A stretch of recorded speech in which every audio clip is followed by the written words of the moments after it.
ಸ್ನೇಹಿತರೆ ನಮಸ್ಕಾರ. ಇವತ್ತು ತಮಿಳುನಾಡಿನಲ್ಲಿ ಪ್ರಾದೇಶಿಕ ಪಕ್ಷ ಬರ್ತಾ ಇದ್ದಾಗೇ ಒಂದು ರೀತಿ ಸೌತ್ ಇಂಡಿಯಾದಲ್ಲಿ ದಕ್ಷಿಣ ಭಾರತದಲ್ಲಿ ಒಂದು ಪ್ರಾದೇಶಿಕತೆ ಕೂಗು ಹೇಳ್ತಾ ಇದೆ.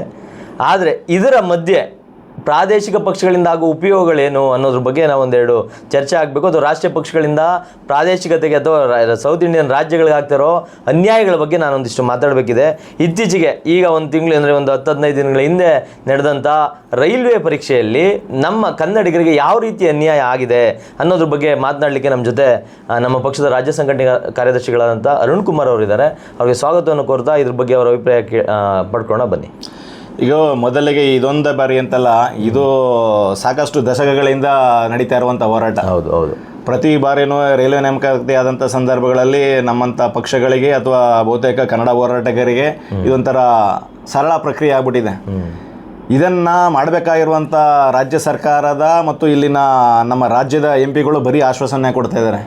ಇವಾಗಿನ ರಾಜ್ಯ ರೈಲ್ವೆ ಮಂತ್ರಿ ಆಗಿರುವಂಥ ವಿ ಸೋಮಣ್ಣ ಆಗಿರ್ಬೋದು, ಮತ್ತು ಇಲ್ಲೇ ಸ್ಥಳೀಯ MP ಆಗಿರುವಂಥ ತೇಜಸ್ವಿ ಯಸೂರ್ ಆಗಿರ್ಬೋದು, ಮತ್ತು ಮಾನ್ಯ ಕುಮಾರಸ್ವಾಮಿ ಅವರು ಇರ್ಬೋದು. ಕುಮಾರಸ್ವಾಮಿ ಅವರು ಸ್ವತಃ ಒಂದು ಪ್ರಾದೇಶಿಕ ಪಕ್ಷದ ಮಂತ್ರಿಗಳವರು, ಒಬ್ಬರು ಪ್ರಾದೇಶಿಕ ಪಕ್ಷದ ಪ್ರತಿನಿಧಿ ಅವರು. ಹೌದು, ಅವರು ಪ್ರತಿ ಬಾರಿನೂ ಕೂಡ ನಾವು ಕನ್ನಡದಲ್ಲಿ ಪ್ರಶ್ನೆ ಪತ್ರಿಕೆ ಬರುತ್ತೆ, ನಾವು ಯಾವ ವಿಚಾರಗಳು ಹೋರಾಟ ಮಾಡಬೇಕಾಗಿದೆ.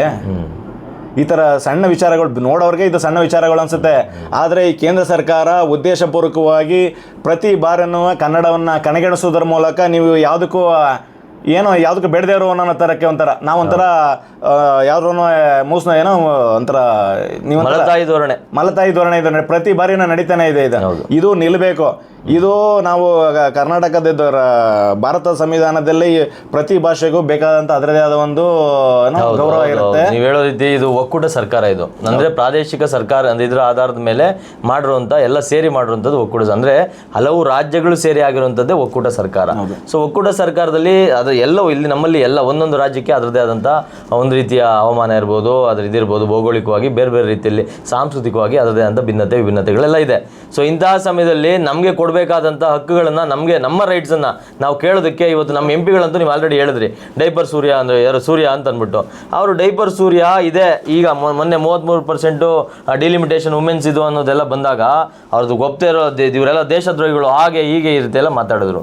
ಅದಾದಮೇಲೆ ಅದೇ ಸುಮಾರು 900 ಚಿಲ್ಲರೆ ಗ್ಯಾಸ್ ಬೆಲೆಯನ್ನು ಏರಿಸಿದಾಗ ಒಂದೇ ಒಂದು ತುಟುಕ್ ಪಿಟಿಕನದ ವ್ಯಕ್ತಿ ಈಗ ಸುಮಾರು 23 ಲಕ್ಷ ಜನ NET ಪರೀಕ್ಷೆ ಬರೆದು ವಿದ್ಯಾರ್ಥಿಗಳು ಇದರಲ್ಲಿ ಪರೀಕ್ಷೆ ಈಗ ಲೀಕ್ ಆಗಿದೆ ಅಂತ ಅಂದ್ಬಿಟ್ಟು ಬಾಯ್ ಪಡ್ಕೋತಾ ಇದ್ದಾರೆ. ಇಂತಹ ಸಮಯದಲ್ಲಿ ಒಂದು ಮಾತನ್ನೂ ಕೂಡ ಜವಾಬ್ದಾರಿ ತಗೊಂಡು ನನಗೆ ಈ ರಾಜ್ಯದ ಜನ ಓಟ್ ಹಾಕಿ ನನ್ನ MP ಮಾಡಿದ್ದಾರೆ ಅನ್ನೋ ಕನಿಷ್ಠ ಕೃತಜ್ಞತೆಯೂ ಇಲ್ಲದೆ ನಡ್ಕೊತಾ ಇರುವಂಥ ಇಂಥವರಿಂದ ನಾವು ಪ್ರಾದೇಶಿಕತೆ ಪಾಠ ಕಲಿಬೇಕಾಗಿಲ್ಲ. ನಾವು ಇಂಥವರ ಸಹಾಯವೂ ಬೇಡ, ನಮಗೆ ನಾವೇ ಹೋರಾಟದಿಂದ ಅದನ್ನು ದಕ್ಕಿಸ್ಕೊಳ್ಳೋಣ. ಆದರೆ ಇಲ್ಲಿ ಅನ್ಯಾಯ ಏನಾಗ್ತಾ ಇದೆ ಅಂತಂದರೆ ಇವತ್ತು ನೀವು ಗಮನಿಸಿ, ಎಲ್ಲೇ ಹೋಗಿ ನೀವು ಎಲ್ಲಿಂದ ಎಲ್ಲಿಗಾದರೂ ಹೋಗಿ ರೈಲ್ವೇಸಲ್ಲಿ 90% ಜನರು ಹಿಂದಿ ಭಾಷಿಕರೇ ಕೂಡಿದ್ದಾರೆ. ಹಂಗಿದ್ರೆ ಮಿಕ್ಕ ಭಾಷಿಕರು ಅಯೋಗ್ಯರ, ಅಲ್ಲಿ ಕೆಲಸ ಮಾಡೋದಕ್ಕೆ ನಾಲಾಯಕಗಳ. ಮತ್ತು ನೇರವಾಗಿ ಹೇಗೆ ಅನ್ಯಾಯ ಆಗುತ್ತೆ ಅಂದರೆ ನೋಡಿ, ಹಿಂದಿಯಲ್ಲಿ ಪರೀಕ್ಷೆ ನಡೆಸೋದ್ರಿಂದ ಅಂದರೆ ರಾಜ್ಯ ಇದು ಏನು ಹೇಳ್ತೀರಾ, ನಮ್ಮ ನಾರ್ತ್ ಇಂಡಿಯನ್ಸ್ಗೆ ಏನು ಹೇಳಿ ನಾವು ಉತ್ತರ ಭಾರತೀಯರು ಏನಿದ್ದಾರೆ ಅವ್ರಿಗದು ಮಾತೃಭಾಷೆ ಅಥವಾ ಆ ರೀತಿ ಜಾಸ್ತಿ ಮಾತಾಡಿ ಅದರಲ್ಲಿ ಈಸಿಯಾಗಿ ಸುಲಭವಾಗಿ ಬರೀಬೋದು. ಆದರೆ ಕನ್ನಡದಲ್ಲಿ ಪರೀಕ್ಷೆ ಬರೆದು ಕನ್ನಡವನ್ನೇ ಓದ್ಕೊಂಡಿರೋ ನನಗೆ ಹಿಂದಿಯಲ್ಲಿ ಪರೀಕ್ಷೆ ಕೊಟ್ಟರೆ ನಾನು ಹೆಂಗೆ ಜಾಸ್ತಿ ಅಂಕಗಳನ್ನು ಪಡೆಯೋದಕ್ಕೆ ಸಾಧ್ಯ ಮತ್ತು ಅದರಲ್ಲಿ ಅತ್ಯುತ್ತಮವಾಗಿ ಇದನ್ನು ಹೊಂದಲಿಕ್ಕೆ ಸಾಧ್ಯ? ಮತ್ತು ನನಗೆ ಎಲ್ಲಿ ಇದಾಗುತ್ತೆ, ನಾನು ಎಲ್ಲಿ ಸೆಲೆಕ್ಟ್ ಆಗ್ತೀನಿ? ಇದನ್ನ ಅವರು ಹಿಂದಿ ಏರಿಕೆನ ಹಿಂದಿ ಕೊಡುವಂಥದ್ದನ್ನ ಹಿಂದಿ ರಾಜ್ಯಗಳಲ್ಲಿ ಮಾಡಲಿ. ನಮ್ಮ ರಾಜ್ಯದಲ್ಲಿ ಸೃಷ್ಟಿಯಾಗಿರುವಂಥ ಒಂದು ಉದ್ಯೋಗ ಅವಕಾಶಗಳನ್ನ ನಾವು ಸ್ವಾಭಾವಿಕವಾಗಿ ಕನ್ನಡಿಗರಿಗೆ ಆಯ್ಕೆ ಆಗಬೇಕು ಅಂತ ನಾವು ಬಯಸ್ತೀವಿ ನಾವು. ಆದರೆ ಇವ್ರು ಮಾಡ್ತಾ ಇರುವಂಥದ್ದು ಏನಾಗ್ತದೆ, ಇವರು ಪದೇ ಕನ್ನಡಿಗರನ್ನ ಕಡೆಗಣಿಸುವಂತ ಕೆಲಸವನ್ನ ಮಾಡ್ತಾ ಇದ್ದಾರೆ. ಇದು ಕನ್ನಡಿಗರ ಪ್ರಶ್ನೆ ಮಾತ್ರ ಅಲ್ಲ, ಎಲ್ಲ ಪ್ರಾದೇಶಿಕ ಪಕ್ಷಗಳು ಅಂದ್ರೆ ಎಲ್ಲ ರಾಜ್ಯಗಳ ಅಲ್ಲಿಯ ಭಾಷೆಯ ಮೂಲ ಭಾಷೆಯ ಮಾತೃಭಾಷೆಯ ಇದರಲ್ಲೇನೆ ಅಲ್ಲಿ ಪರೀಕ್ಷೆಗಳು ನಡೆದ್ರೆ ಅವರ ನಿಜವಾದ ಪ್ರತಿಭಾವಂತಿಕೆ ಅಥವಾ ಇದು ಪ್ರತಿಭೆ ಗೊತ್ತಾಗುತ್ತೆ. ಈಗ ನನ್ನ ಕನ್ನಡದವನಾಗಿ ಹಿಂದಿಲಿ ನನಗೆ ಎಕ್ಸಾಮ್ ಬರೆಯಕ್ಕೆ ಕೊಟ್ಟರೆ ನಾನು ಅದ್ರಲ್ಲಿ ಹೇಗೆ ಜಾಸ್ತಿ ಅಂಕಗಳನ್ನು ತೆಗಿಬೋದು, ನಾನು ಹೇಗೆ ಸೆಲೆಕ್ಟ್ ಆಗ್ತೀನಿ? ಇದು ನನಗಾಗೋ ಅನ್ಯಾಯ ಅಲ್ವಾ? ಇದು ಅವ್ರಿಗೆ ಅದೇ ಆಗ್ಬೇಕಾಗಿರೋದು, ಕನ್ನಡಿಗರು ಜಾಸ್ತಿ ಸೆಲೆಕ್ಟ್ ಆಗಬಾರ್ದು.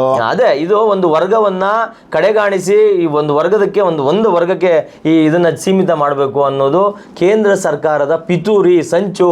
ಹಂಗಾಗಿ ದಯಮಾಡಿ ಕನ್ನಡದ ರಾಜ್ಯದ ಜನರು ದಯಮಾಡಿ ಅರ್ಥ ಮಾಡ್ಕೊಬೇಕು. ಇಂಥ ಪಿತೂರಿಗಳನ್ನ ಸಂಚುಗಳನ್ನ ನೀವು ಅಂದ್ರೆ ಇದನ್ನ ವಿರೋಧಿಸಬೇಕು. ಮತ್ತೆ ಇವ್ರಿಗೆ ವಿರುದ್ಧವಾಗಿ ಇವ್ರಿಗೆ ಮತ ಹಾಕದೆ ಪ್ರಾದೇಶಿಕ ಪಕ್ಷ KRS ಪಕ್ಷ ನಿರಂತರವಾಗಿ ಕನ್ನಡದ ಅಸ್ಮಿತೆಗೋಸ್ಕರ ಪ್ರಾದೇಶಿಕ ಪಕ್ಷಗಳಾಗಿ ಒಂದು ಪ್ರಾದೇಶಿಕ ನಾಡು ನುಡಿ ಜಲದ ವಿಷಯಗಳಾಗಿ ಹೋರಾಟ ಮಾಡ್ಕೊಂಡೇ ಬರ್ತಾ ಇದೆ. ಆ ಕಾರಣದಿಂದ ನಾನು ಹೇಳೋದು ದಯಮಾಡಿ ನಮ್ಮದೇ ಪಕ್ಷ ಅಂತಲ್ಲ, ಇವತ್ತು ಬೇರೆ ಬೇರೆ ಪಕ್ಷಗಳಿದೆ, ಒಳ್ಳೆಯ ಪ್ರಾದೇಶಿಕ ಪಕ್ಷಗಳನ್ನು ದಯಮಾಡಿ ಒಳ್ಳೆಯವರನ್ನ ಬೆಂಬಲಿಸಿ ಅಂತ ಹೇಳ್ತಾ ನಮ್ಮ ಈ ಇದನ್ನ ಮುಗಿಸ್ಬೋದಾ?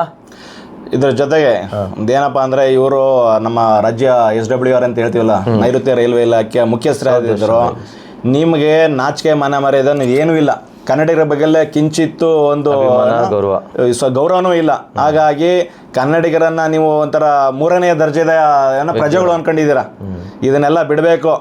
ಕನ್ನಡಿಗರಿಗೆ ಕರ್ನಾಟಕದಲ್ಲಿ ಇರುವಂಥ ಒಂದು ಉದ್ಯೋಗಾವಕಾಶಗಳು ಅವ್ರಿಗೆ ಪರೀಕ್ಷೆ ನಡೆದಂಥ ಸಂದರ್ಭದಲ್ಲಿ ಕನ್ನಡಿಗರಲ್ಲಾಗಿ ಕಡ್ಡಾಯವಾಗಿ ಇರಲೇಬೇಕು. ಅದನ್ನು ಪ್ರತಿ ಬಾರಿಯೂ ನಾವು ಭಿಕ್ಷೆ ಬೇಡುವಂಥ ಪರಿಸ್ಥಿತಿಗೆ ಬರಲೇಬಾರ್ದು. ಹಾಗಾಗಿ ರಾಜ್ಯದ ದಿನಗಳಲ್ಲಿ ಈ ರೀತಿ ಆದರೆ ಕರ್ನಾಟಕ ರಾಷ್ಟ್ರಮಿತಿ ಪಕ್ಷದಿಂದ ನಾವು ಅಲ್ಲಿಗೆ ಮುತ್ತಿಗೆ ಹಾಕೋಣ. ಖಂಡಿತವಾಗಿ ಮುಖ್ಯ ಆಗಬೇಕು. ಬರೀ ಇದೆಷ್ಟೊಂದೇ ಅಲ್ಲ, ನೀವೆಲ್ಲ ಕಡೆ ಬರೀ ಹಿಂದಿಯನ್ನು ತುರ್ಕೊಂಡು ಬರ್ತಾ ಇರೋದೇನಿಲ್ಲ. ಪ್ರತಿಯೊಂದು ಟಿಕೆಟಲ್ಲಿ ಇರ್ಬೋದು, ರೈಲ್ವೆ ಪ್ಲಾಟ್ಫಾರ್ಮ್ಗಳಿರ್ಬೋದು, ಎಲ್ಲ ಕಡೆ ಕನ್ನಡ ಇರಬೇಕು. ಅದನ್ನು ಖಾತ್ರಿಪಡಿಸುವಂಥ ಕೆಲಸವನ್ನು ಮಾಡಬೇಕು. ಮತ್ತು ಇದೇ ಸಂದರ್ಭದಲ್ಲಿ ನೀವು ರೈಲ್ಗಳಲ್ಲೂ ಕೂಡ, ರೈಲ್ ಒಂದಷ್ಟು ನೋಡಿರ್ಬೋದು, ಶೌಚಾಲಯಗಳಲ್ಲೂ ಕೂಡ ಅಲ್ಲೂ ಕೂಡ ಪೇ ಆ್ಯಂಡ್ ಯೂಸ್ ಅಂತ ಮಾಡಿರ್ತಾರೆ. ಈಗ ರೈಲಲ್ಲಿ ನಾವು ಟಿಕೆಟ್ ತಗೊಂಡು ಹೋದ್ಮೇಲೆ ಅಲ್ಲಿ ನಾವು ಒಳಗಡೆ ಯೂಸ್ ಮಾಡೋದಕ್ಕೆ ನಾವು ದುಡ್ಡು ಕೊಡ್ತೀವ. ರೈಲ್ವೆ ಪ್ಲಾಟ್ಫಾರ್ಮ್ಗಳ ಮೇಲೆ ಯಾಕೆ ಯೂರಿನಲ್ಸ್ಗೆ ಅಂದರೆ ಏನದಕ್ಕೆ ಮೂತ್ರ ವಿಸರ್ಜನೆ ಮಾಡುವಂಥದ್ದಕ್ಕೂ ದುಡ್ಡು ಕೊಡುವಂಥ ಪರಿಸ್ಥಿತಿ ಬಂದಿದೆ.